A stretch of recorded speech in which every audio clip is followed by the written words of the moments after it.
Acompáñenme a Gálatas 6, los versículos del 1 al 5. Es la porción que estaremos cubriendo en esta mañana, que el Señor lo permite. Gálatas 6, del 1 al 5. Dice así la palabra de nuestro Dios: hermanos, si alguno fuere sorprendido en alguna falta, vosotros que sois espirituales, restaurarle con espíritu de mansedumbre, considerándote a ti mismo, no sea que tú también seas tentado. Sobrellevar los unos las cargas de los otros y cumplir así la ley de Cristo. Porque el que se cree ser algo, no siendo nada, a sí mismo se engaña. Así que cada uno someta a prueba su propia obra, y entonces tendrá motivo de gloriarse solo respecto de sí mismo y no de otro, porque cada uno llevará su propia carga. Esta es la palabra del Señor. Gracias, Señor. Vamos a orar, hermano. Amantísimo Padre, gracias por esta mañana, Señor. Gracias por reunir a tu pueblo. Te rogamos, Señor, que tú dispongas nuestros corazones para recibir tu palabra. Señor, que tú no tengas en cuenta nuestros pecados. Ayúdanos, que tu Espíritu Santo obre en medio nuestro y que tu palabra, Señor, haga el efecto en nuestros corazones, para lo cual tú la mandaste. Ayúdanos, Señor, te necesitamos. De manera especial, yo te necesito, Señor. Confieso mis pecados delante de ti y reconozco que no soy digno, Señor, para esta labor. Pero a ti te ha placido, Señor, que tu palabra sea predicada a través de mí. No tengas en cuenta mis muchos pecados, Señor. Ayúdanos y bendice tu palabra. En Cristo Jesús oramos con el perdón de nuestros pecados. Amén. Pueden sentarse, hermano. Hermano, hemos llegado a un pasaje en Gálatas capítulo 6 que es fundamentalmente práctico. Pablo ya nos ha navegado a través de la carta de los Gálatas, y después de haber recorrido los primeros 5 capítulos, es evidente que el propósito de Pablo no era solamente defender audazmente la justificación por la fe, que solamente no era hablar en contra de lo que estaban diciendo aquellos judaizantes, que no era solamente doctrinal, que no era solamente para enfocar a aquella región de Galacia y anclarlos únicamente en la justificación por la fe, lo cual sí todos debemos estar anclados, y Pablo los ancló en la doctrina de la justificación por la fe, y todos nosotros y toda nuestra enseñanza debe estar anclada también en la justificación por la fe. Pero sabemos y reconocemos y entendemos que el propósito de Dios no solamente que nosotros tengamos conocimiento, no solamente que nosotros conozcamos doctrinas, sino que el propósito final de Dios es conformarnos a la imagen de su Hijo Jesucristo. El propósito de Dios es hacer en nosotros que crezcamos, que nosotros podamos caminar en obediencia, que nosotros podamos caminar en santidad, que nosotros podamos rendirle culto, y que Él pueda seguir haciendo esta hermosa obra que comenzó en nosotros. Pablo responde con maneras de vivir delante de Dios. Ahora, caminar por el Espíritu, y ese caminar comienza a producir un carácter que es cada vez más semejante a Cristo en nosotros. Y reconocemos que esto sucede de muchas formas, de muchas maneras, con muchos matices, y muchas veces somos rápidos en juzgar, porque miramos a la vida de alguien y rápidamente lo que decimos es: oh, mira su vida, no es creyente. Hermano, yo quiero recordarle una vez más que lo que hace creyente a una persona no son sus obras. Lo que hace creyente a una persona no es la manera de vivir, sino Cristo Jesús quien le salva, Cristo Jesús quien perdona sus pecados, Cristo Jesús quien ha muerto y resucitó. Cristo Jesús es la vida del pecador, Cristo Jesús en nosotros. Ahora, cuando miramos la vida de alguien, muchas veces somos rápidos, prontos en juzgar. Pero Pablo nos enseña en este pasaje que primero debemos mirarnos a nosotros mismos, que primero debemos observarnos a nosotros, que primero debemos mirar nuestras vidas. Y si nosotros somos sinceros, tenemos que llegar a la conclusión de que somos tan pecadores como la persona que estamos mirando, de que no somos diferentes de lo que el hermano o la hermana está haciendo hoy, yo lo hice ayer, o lo voy a hacer mañana o la semana que viene, o que Dios nos libre de hacerlo, pero sabemos que Dios quizás nos ha salvado en el pasado y nos ha perdonado de pecados similares. Al terminar el capítulo 5, netamente hablando sobre el fruto del Espíritu, surgen a su vez otras preguntas que también nos debemos hacer, que son muy importantes. Si el Espíritu Santo está obrando en nosotros, ¿cómo debe verse ahora la obra de Dios en medio nuestro, en medio de la iglesia? ¿Cómo responde un creyente espiritual cuando un hermano cae en pecado? Son preguntas que debemos hacernos, hermanos, y son las preguntas que Pablo trata en este pasaje. ¿Cómo trata a un hermano la iglesia, un hermano que está siendo aplastado por las cargas de la vida? ¿Cómo es que tratamos a esa persona? ¿Y cómo evita el orgullo espiritual mientras procura vivir una vida santa? ¿Cómo es que nosotros evitamos ese orgullo espiritual que muchas veces nos viene de pensar que nosotros somos mejores que otros? Cuando no lo somos, cuando todos somos pecadores, cuando todos estamos en la misma red, cuando todos hemos sido salvos por el mismo Señor, salvos de los mismos pecados, salvos por la misma obra redentora de Cristo. Ningún ser humano es mejor que otro. Hay un solo ser humano que es mejor que todos los demás, y es Cristo Jesús. Él es el único. Póngase eso en su cabeza, no lo quite nunca. Todos nosotros somos iguales delante de Dios.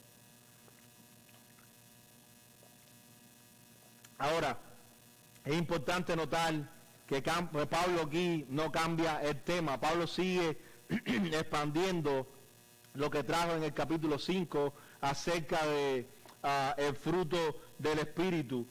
A veces pensamos que aquí inicia una nueva sección en el capítulo 6, porque es netamente práctico, porque el capítulo 5 nos enseñó qué cosa es el fruto del Espíritu y qué cosa es el fruto de la carne, cuáles son las obras de la carne y cuál es el fruto del Espíritu. Y estuvimos varias predicaciones hablando sobre eso. Pero ahora aquí Pablo nos va a llevar de cómo o qué cosa es el fruto del Espíritu a cómo luce ese fruto dentro de nosotros, ese fruto dentro de la iglesia. En otras palabras, la verdadera espiritualidad no se demuestra únicamente en nuestra vida privada, en cómo nosotros nos comportamos en la vida diaria para nosotros mismos, sino cómo nos comportamos en la iglesia, en la familia de Dios, cómo soportamos los unos a los otros las cargas, cómo los unos a los otros confesamos, cómo los unos a los otros nos ayudamos, cómo seguimos hacia adelante. No solamente cómo luce nuestra vida privada con el Señor, sino cómo luce nuestra vida en familia, nuestra vida en comunidad. Hermano, es allí donde se pone a prueba nuestro carácter. Es allí donde el Señor pone a prueba nuestro carácter, porque es muy fácil para nosotros hacer las cosas por nosotros mismos. Pero es muy fácil también decir, ese no es mi problema, ese es el problema de esa persona. Es muy fácil decir que el Señor lo ayude, yo solamente voy a orar por él. Y el Señor Jesucristo nos enseñó estas cosas. Si usted ve a alguien con hambre, es bueno que ore por él, pero también es bueno que le dé un plato de comida. Si usted ve a alguien con frío, es bueno que ore por él, y si no es salvo, que pueda ser salvo, pero también es que le dé una cobija. Pero muchas veces en la iglesia vivimos de una manera que decimos simplemente, yo voy a orar por el hermano. Pero si la goma del carro está pinchada, bueno, voy a orar para que alguien lo ayude. ¿Y por qué no lo ayuda usted? Y si el hermano tiene un problema, pues voy a orar para que el Señor resuelva su problema. El Señor nos usa a nosotros mismos para resolver esos problemas. ¿A quién más va a usar el Señor? El Señor nos usa a nosotros. Y no porque el Señor nos necesite, Él no nos necesita a nosotros.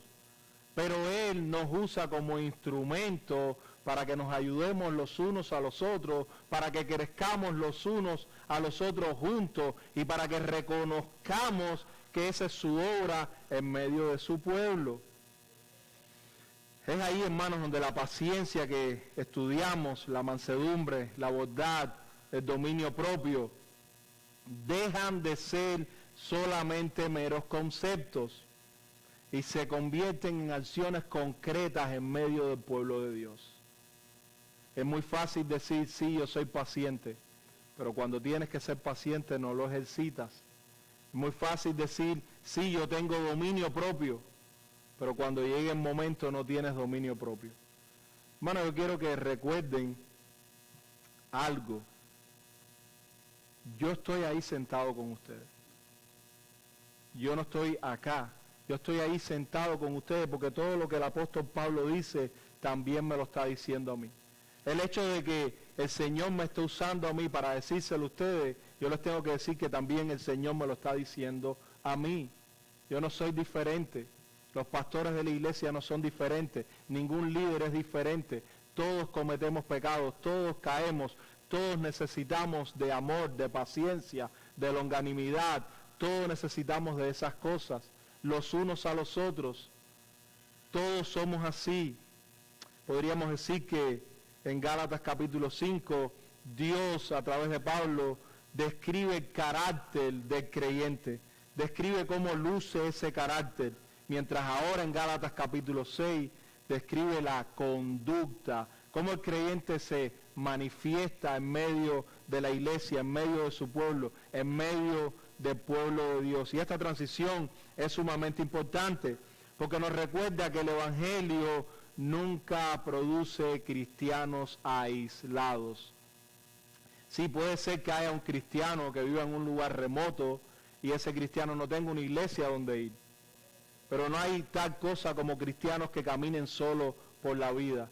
El Señor va a buscar una iglesia para Él. El Espíritu Santo lo va a mover, lo va a llevar. Y esa persona debe congregarse en una iglesia local donde va a venir y va a recibir la palabra del Señor, donde va a ser instruido, donde va a cantar junto con los demás hermanos canciones al Señor, donde van a orar, donde nos vamos a soportar los unos a los otros, donde vamos a ser probados, donde vamos a ser tentados, donde vamos a notar que perdemos la paciencia muchas veces, pero notamos que otras veces otros pierden la paciencia con nosotros también, y donde vamos a ver que el Señor está haciendo una obra no solo en mí, sino también en mi hermano, donde vamos a caminar juntos, donde vamos a reconocer que somos pecadores, que hemos sido salvados por gracia, pero que el Señor ahora está haciendo una obra en medio nuestro, en nuestros corazones, y que nosotros caminamos juntos como la iglesia de Dios.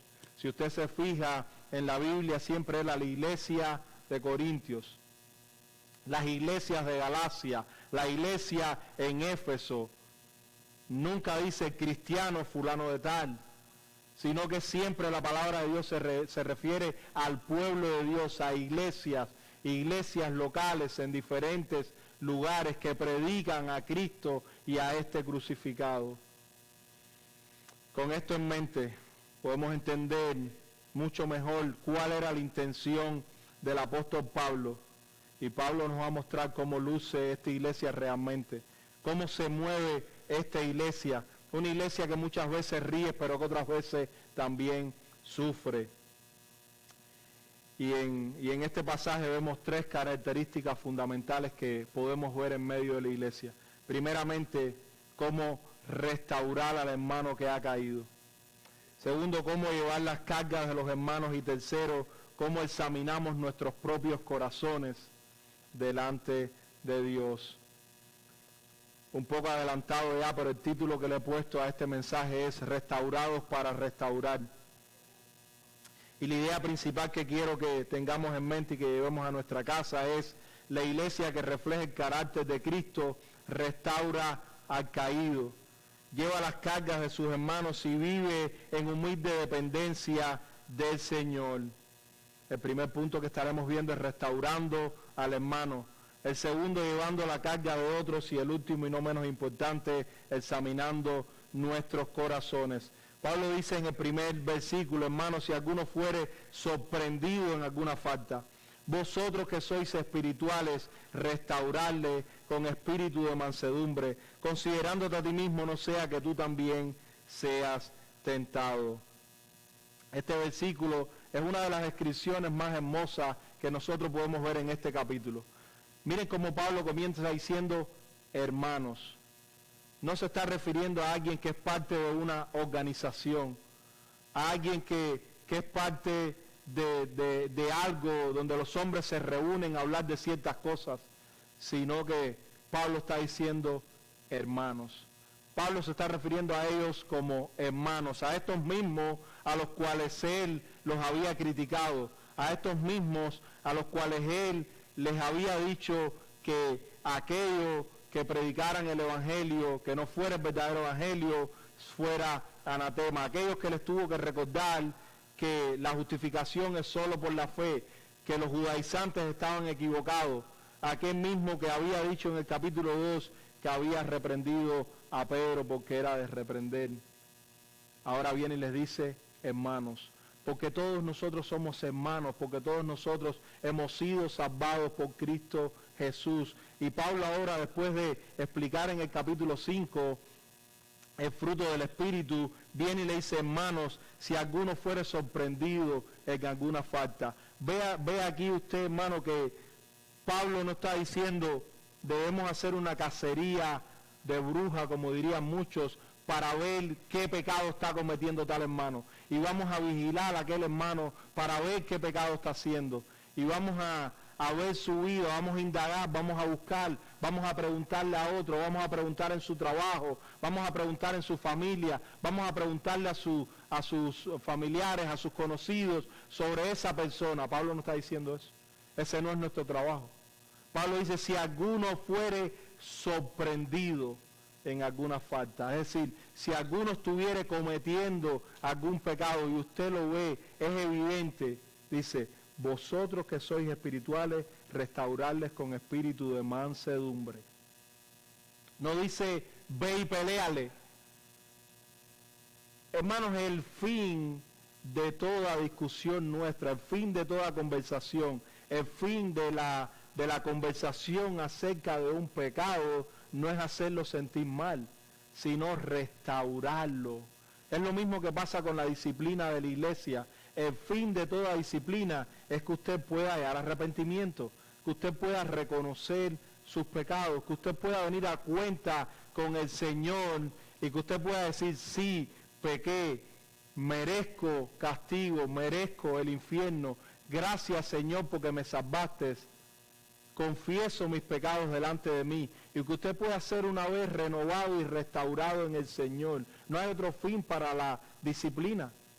La disciplina no es para que cuando usted confiese sus pecados y usted sea perdonado de parte de Dios, que entonces sigamos disciplinándole y sigamos disciplinándole. Ese no es el fin de Dios. El fin de Dios es restaurarnos. El fin de Dios es que podamos vivir en comunión. La finalidad que tiene cualquier conversación sobre algún pecado con alguna persona es que la persona pueda reconocer ese pecado, que pueda confesar ese pecado, que pueda arrepentirse de ese pecado y que pueda venir corriendo a Cristo Jesús como su única esperanza, como aquel que ha perdonado todos sus pecados, como aquel que es la única esperanza delante de un Dios airado. Y una vez que esa persona reconoció sus pecados, confesó sus pecados, se arrepintió de sus pecados, pues Cristo Jesús ya le ha perdonado. Toda doctrina nace de la cruz, brota de la cruz, crece a través de la cruz y se manifiesta en nuestras vidas a través de la cruz. Lo que tenemos que hacer es recordarle a la persona Cristo Jesús. Y recuerden algo, hermano. A veces vemos a alguien en algún pecado y lo que hacemos es seguirle trayendo ley y ley y ley y ley. Pero la ley no va a hacer que una persona reconozca sus pecados. La ley no va a hacer que un pecador diga, sí, me arrepiento. La ley te muestra eso, pero la ley no tiene poder para tú arrepentirte. Lo que tenemos que hacer es predicarle la ley, sí, pero también predicarle el Evangelio. Porque la palabra de Dios dice que es la bondad de Dios que nos guía al arrepentimiento. No es la ley lo que nos guía al arrepentimiento. No es que usted machaque al hermano lo que lo guía al arrepentimiento. Es la bondad de Dios, dice Pablo, lo que nos guía al arrepentimiento. Cuando usted ya le ha predicado al hermano, hermano, eso está mal, lo que está haciendo está mal, en lo que lo he visto está mal, es pecado. ¿Con qué espíritu debemos venir? Con espíritu de mansedumbre. ¿Por qué? Porque mañana puedo ser yo. Porque quizás ayer fui yo. Porque yo no soy mejor que ese hermano. Y venir con un espíritu de mansedumbre reconociendo que yo también necesito al Salvador. Que yo también he sido salvado de mis pecados. Que yo también puedo cometer tal pecado. Y decirle a la persona, esto está mal con la ley. Pero decirle, Cristo está ahí para ti.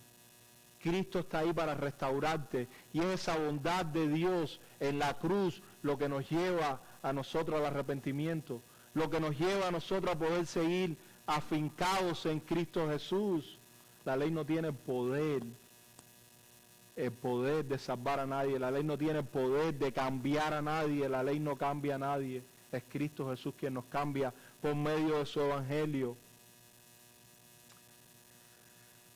Pablo comienza diciendo, hermanos, una vez más, esto no es un detalle menor, que nos podamos tratar todos como hermanos, que podamos reconocer que todos somos hermanos, que todos pertenecemos a la misma familia, que tenemos el mismo Padre, que tenemos el mismo Dios, que tenemos la misma salvación, que tenemos la misma gracia, que tenemos la misma fe, que estamos en el mismo camino, que vamos hacia el mismo lugar, que todos necesitamos ser restaurados, que todos nosotros necesitamos que Dios continúe obrando en nosotros, que reconozcamos que esto es una gran familia, la gran familia de Dios, y sabemos que en todas las familias hay problemas.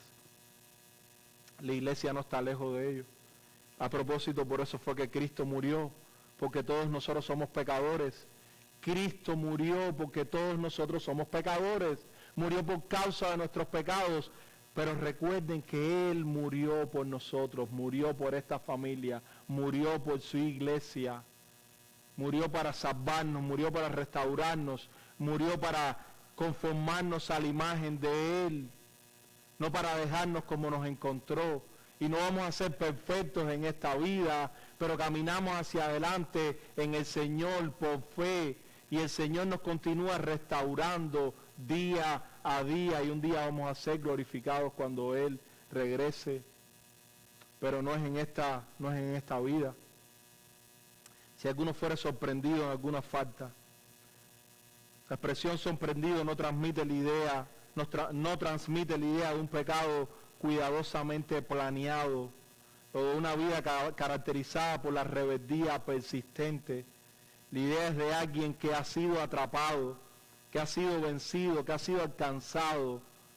Y nosotros, una vez más, lo que debemos hacer es mostrar mansedumbre, servir al hermano, reprenderle pero en amor, buscar la restauración, buscar que la persona corra hacia la cruz y no que se aleje de Cristo. Debemos restaurar en amor. La restauración que no es en amor se derrumba pronto. Debemos restaurar en Cristo Jesús y solamente en Cristo. Vosotros que sois espirituales, hermanos, y aquí debemos tener cuidado. Porque Pablo dice, vosotros que sois espirituales, y la verdad es que todos nosotros somos espirituales. La verdad es que todos nosotros somos espirituales, porque todos nosotros hemos recibido la vida de Cristo. Y todo creyente tiene el Espíritu Santo dentro. Pero lo que Pablo se está refiriendo es, cuando dice vosotros que sois espirituales, es vosotros que sois maduros. Vosotros que andan conforme al Espíritu. Vosotros que caminan con Dios. Porque sabemos que en la familia cristiana hay muchas personas que son maduras, muchas personas que son espirituales, pero hay otros que todavía son bebés en Cristo. Hay otros que todavía necesitan más y más del Evangelio para crecer más y más en el Señor. Pablo lo que está diciendo, aquel que es espiritual, aquel que es maduro, que corrija. Ahora cualquiera puede corregir a otro, pero todos debemos llegar y queremos llegar a ese espíritu de madurez, a ese espíritu de espiritualidad, y valga la redundancia, que todos podamos crecer en el Señor a un punto donde todos nos podamos corregir en mansedumbre, donde todos nos podamos corregir en paciencia, donde todos nos podamos esperar los unos a los otros, pero recordando siempre al Señor.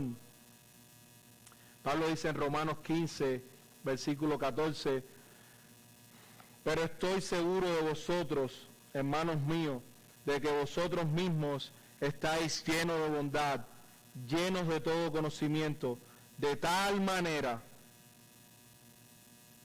que podéis amonestaros los unos a los otros. Miren cómo Pablo le escribe a los romanos. Dice que, hermanos, de que vosotros mismos estáis llenos de bondad, llenos de todo conocimiento, de tal manera que podéis amonestaros los unos a los otros. Cuando nos acercamos a amonestar a alguien, si no lo hacemos en bondad, si no lo hacemos en misericordia, si no lo hacemos en gracia, pues no está bien. Debemos venir con mansedumbre, con un espíritu manso, una vez más recordando que nosotros también somos pecadores y que nosotros también necesitamos al Señor.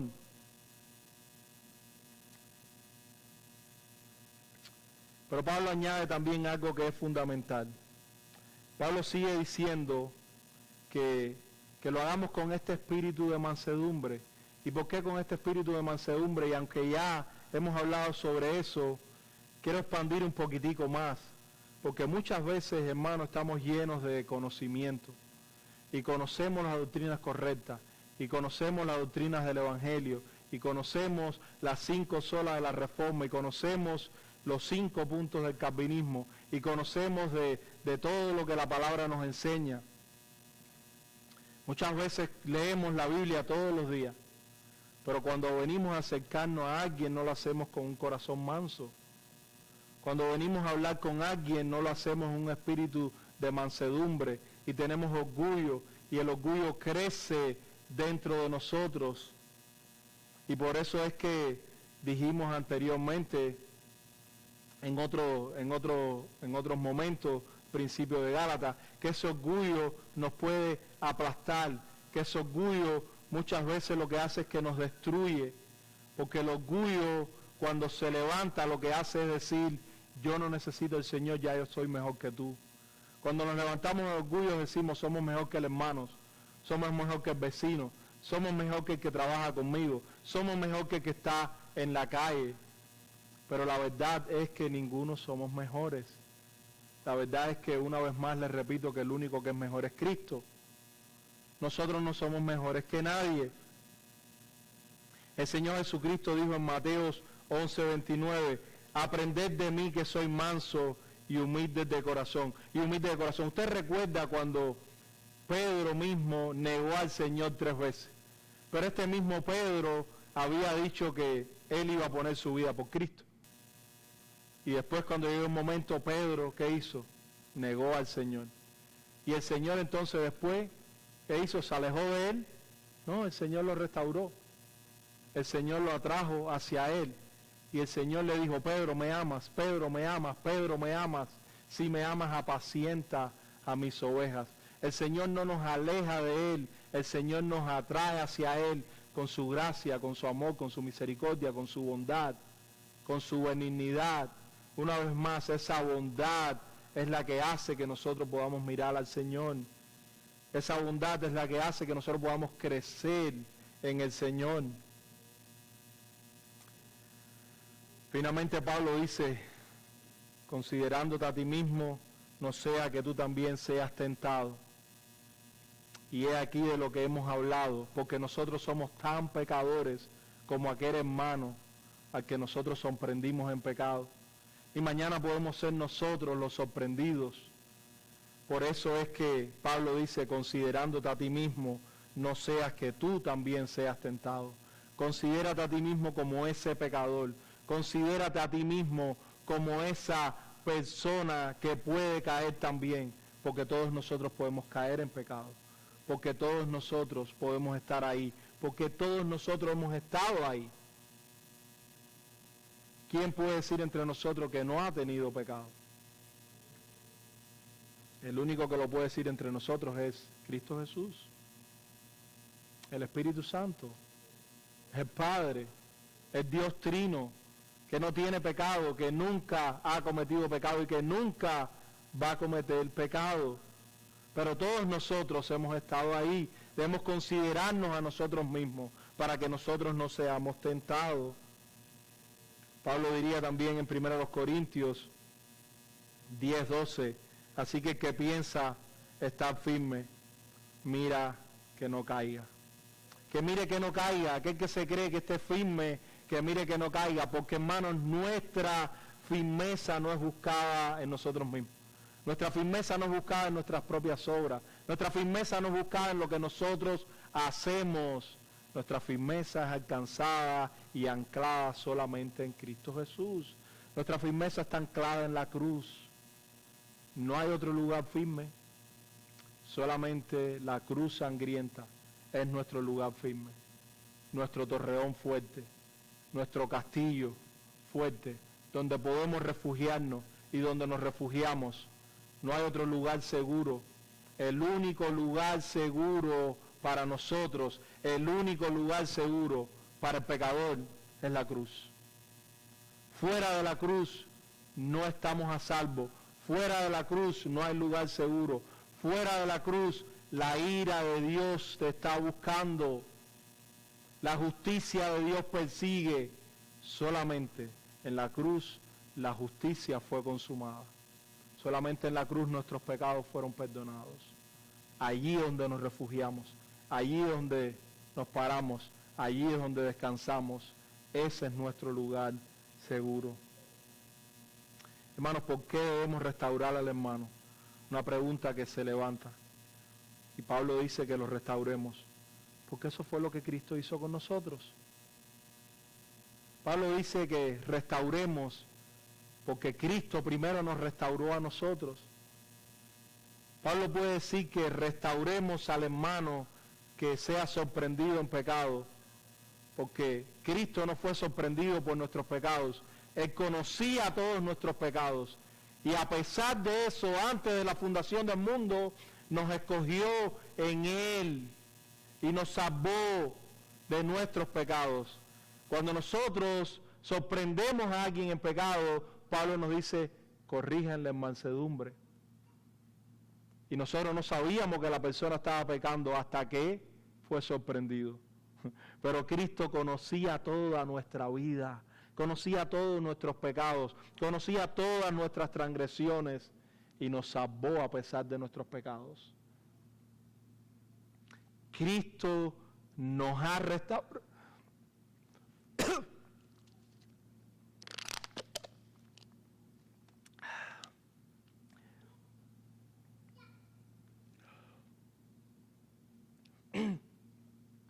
Perdón.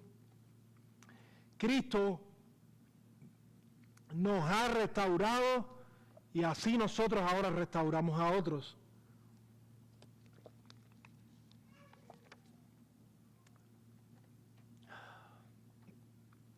La razón por la que podemos restaurar a otros es porque hemos sido restaurados.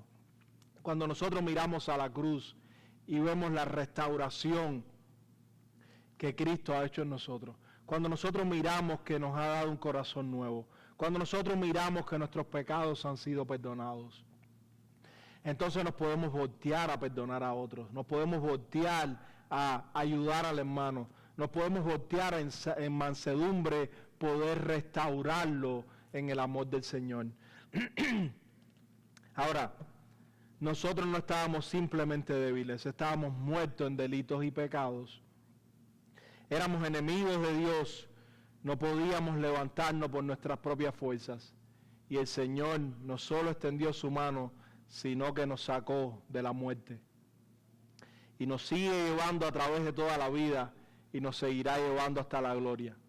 De la misma manera, los unos a los otros, cuando vemos a alguien caído, debemos tenderle la mano, llevarlo hacia la cruz y de ahí entonces seguir caminando juntos con la cruz en la mente. Porque tanto al que le tendemos la mano como nosotros necesitamos la cruz. Debemos considerarnos los unos a los otros como que ninguno es mejor que otros. Debemos afianzarnos en la cruz. Solamente voy a introducir el punto número 2,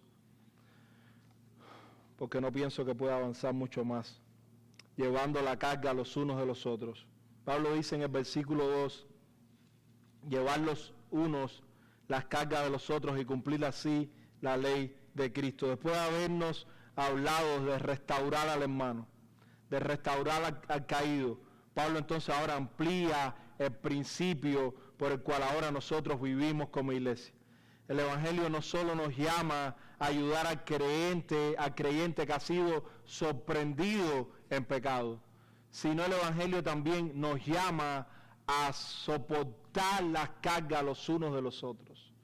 ¿Y cómo podemos nosotros, hermanos, soportar las cargas los unos de los otros si vivimos aislados en nuestros propios mundos?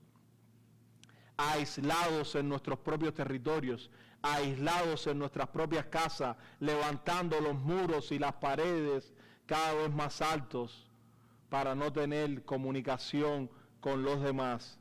¿Cómo entonces podemos llevar las cargas los unos de los otros si no vivimos como iglesia, como familia de Dios? Si vivimos solamente nuestras propias vidas y no nos interesa la vida de los demás. Eso no es lo que estamos llamados a hacer. Una iglesia llena del Espíritu no está formada por personas que viven cada una su propia vida sin involucrarse con los demás. Somos una familia, debemos funcionar como una familia. Las cargas nunca se deben llevar en soledad, pero tenemos que ser maduros también para que podamos soportar las cargas. Y esto nos lleva otra vez al capítulo 5, el fruto del Espíritu, donde nos llama a Pablo a ser mansos, a ser humildes, a no ser contenciosos, a no ser celosos, a no ser vanagloriosos, donde Pablo nos llama a vivir para Dios.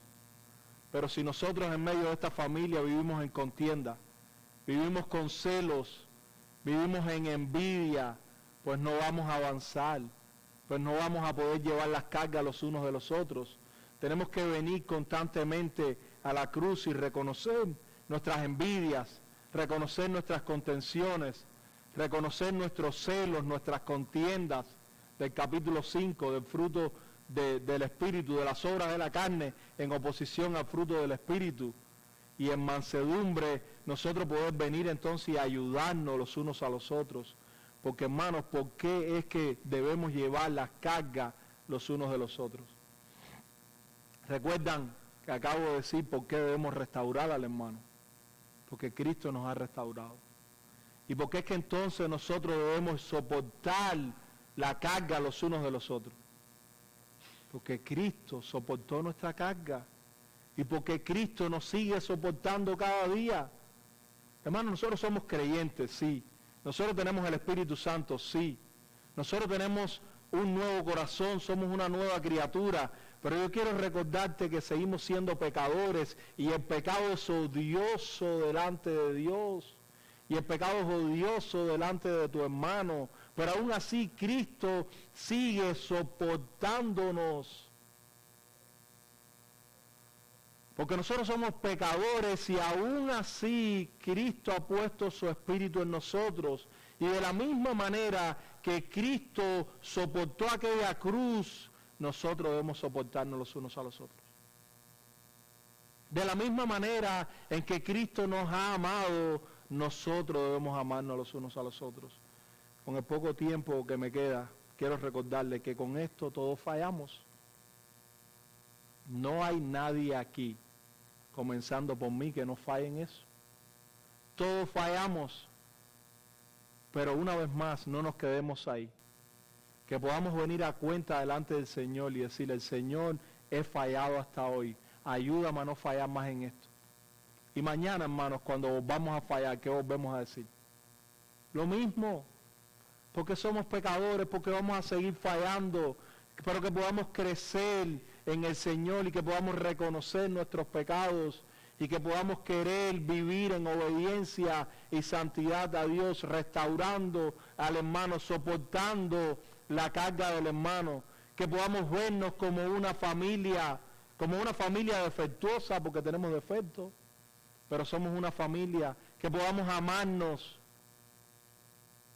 que podamos llegar a un punto donde podamos avanzar unidos en Cristo Jesús, que podamos abrazarnos los unos a los otros y reconocer que necesitamos al mismo Salvador, que necesitamos a la cruz, que necesitamos la misma paciencia, que necesitamos la misma mansedumbre, la misma bonanza, la misma misericordia, la misma gracia.